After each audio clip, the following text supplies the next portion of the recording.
I would like to welcome you guys to another episode of Life After Deportation, the last standing deportee, episode 4. In today's episode, we're going to talk about that scarcity mindset. Many of our people are cursed with a scarcity mindset. We look at our cup as being half empty, not half full. We are always talking about what we don't have. We're always talking about what we're lacking. We're always talking about our negative instead of our positive and looking at our situations in a positive way. We are not looking at ourselves for what we can do. We are looking at ourselves for what we cannot do, for what we don't have. We are not looking at our resources. We are not looking at our value. We are not looking at our blessings. We're not counting our blessings. Instead, we are looking at ourselves and feeling lesser than because of things that we don't have, instead of being grateful and thankful for all the things that we have been given so generously, to where we have taken so much of it for granted. I believe that there is a power out there greater than myself that wants the best for me, that looks at me and sees me very deserving of everything that I want. And I believe that I just have to apply myself to get it. So I am doing whatever it takes to get it. My mentality and my way of thinking is what I believe has gotten me this far, or has gotten me to survive and overcome many challenges throughout my lifetime. In facing my challenges, I've always been able to be great, because when I'm going through these challenges, nobody really knows, or at least I think in my mind, maybe in my sick mind, that nobody knows, and everybody probably knows, right? But guess what? I'm always my best self. I'm always smiling. I'm always happy.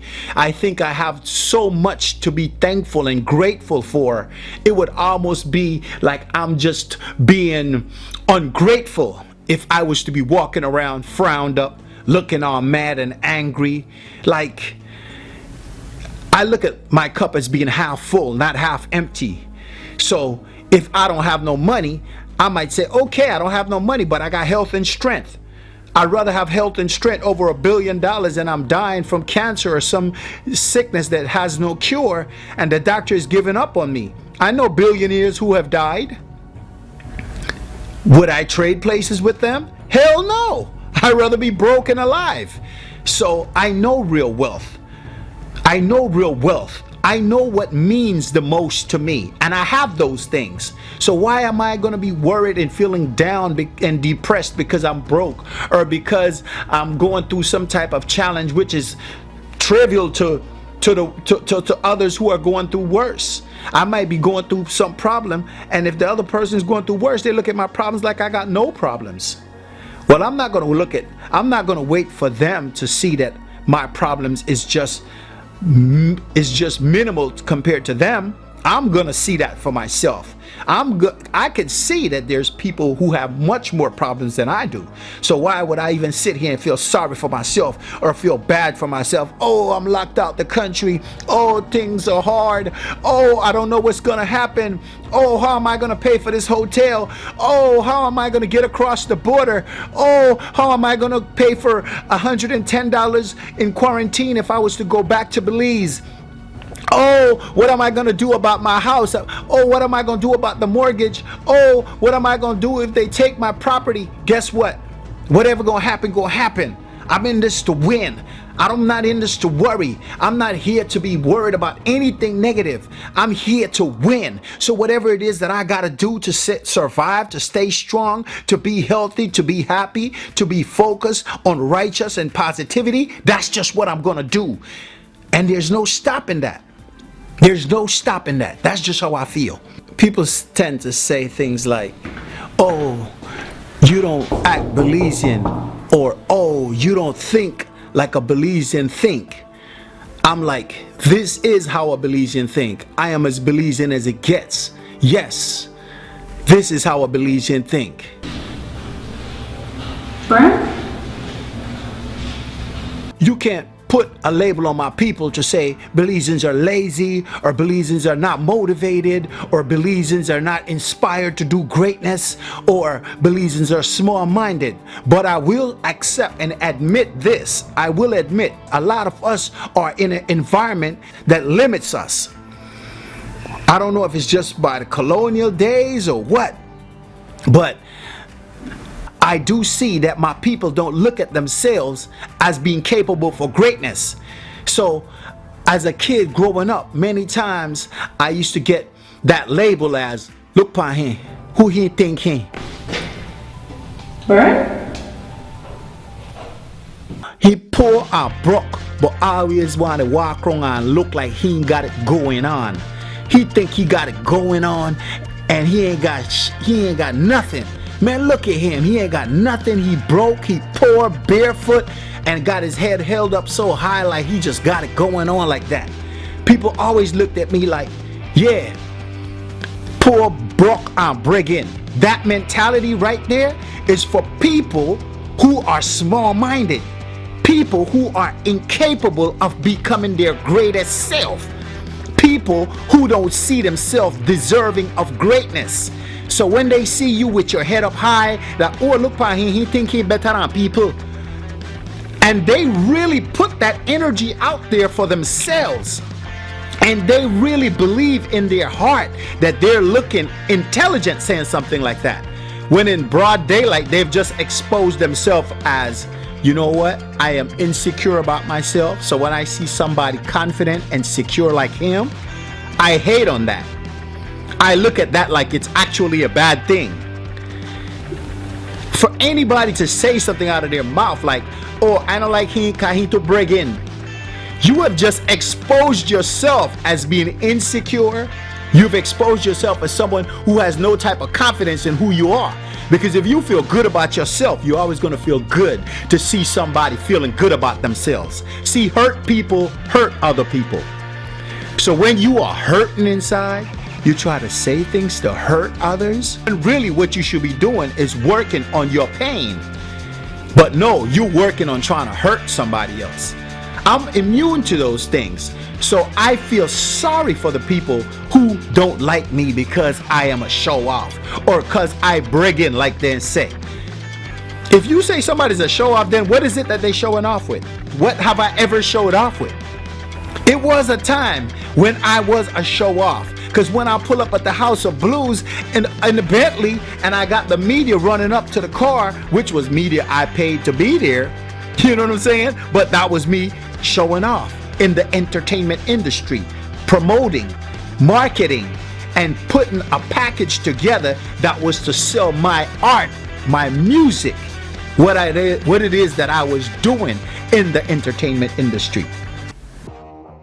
If you got a dream, I want you to know that you can achieve that dream.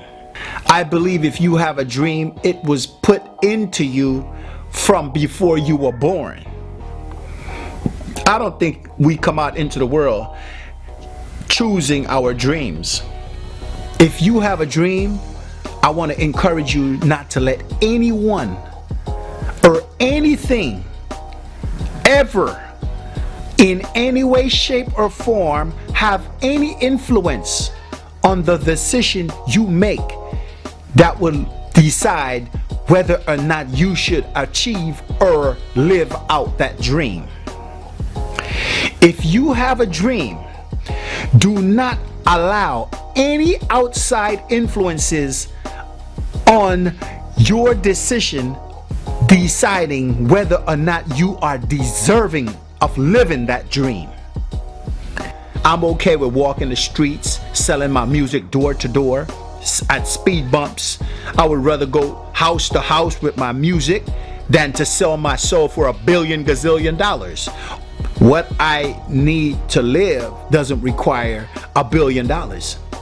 I'm extremely grateful that I understand that, because that is why I move the way I move.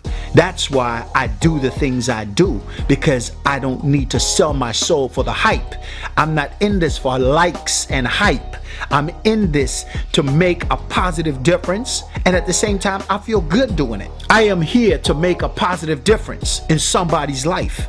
If you have someone under the age of 18 who you're gonna share this video with, or who is listening to the video with you at this moment, please press 2. If you're listening by yourself, please press 1. If this is something that you think you would like to elaborate on, or you want to leave a comment on it, a suggestion, concern, please go ahead and leave that in the comment section. I will read all the comments and I will interact with you. You want to see more of my music, movies, documentaries, please go to my website. That is bernemusic.com, and at bernemusic.com you can check out the array of movies that I've been doing in Belize, outside of Belize, and around the world. These are movies that I have landed lead roles in as a Belizean. These are movies where I am talking Garifuna. These are movies that are currently showing around the world. So I would like to share these movies with people who have never heard of these movies, people who never seen a Belizean actor with a leading role. Do go to bernemusic.com so that way you can actually see these movies for yourself, okay? It's up to us to support our own and build our own. I am forever grateful and appreciative to all of you. Thanks a lot for supporting my music, movies, and documentary. Truly appreciate you.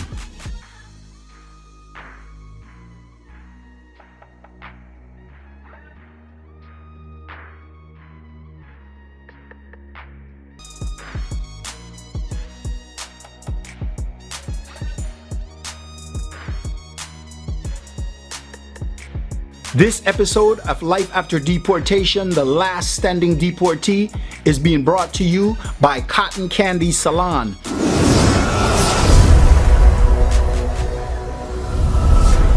Cotton Candy Salon is a very beautiful salon in Guadalajara. If you are ever visiting Guadalajara, Mexico, you definitely want to make sure you go to Cotton Candy Salon. This is a place where you can get your nails done, you can get a pedicure, a manicure, get your hair done, whatever beauty treatment you want. For the husband that want to pamper your wife, this is a salon that you definitely want to visit. Get her a massage, get her a body oil treatment, whatever it is that you want her to be pampered with, you can get that at Cotton Candy Salon. It is such a beautiful salon with an immaculate ambient. When you walk into the door, the smell of this salon, the vibe, the feeling, the energy is such positive, good energy.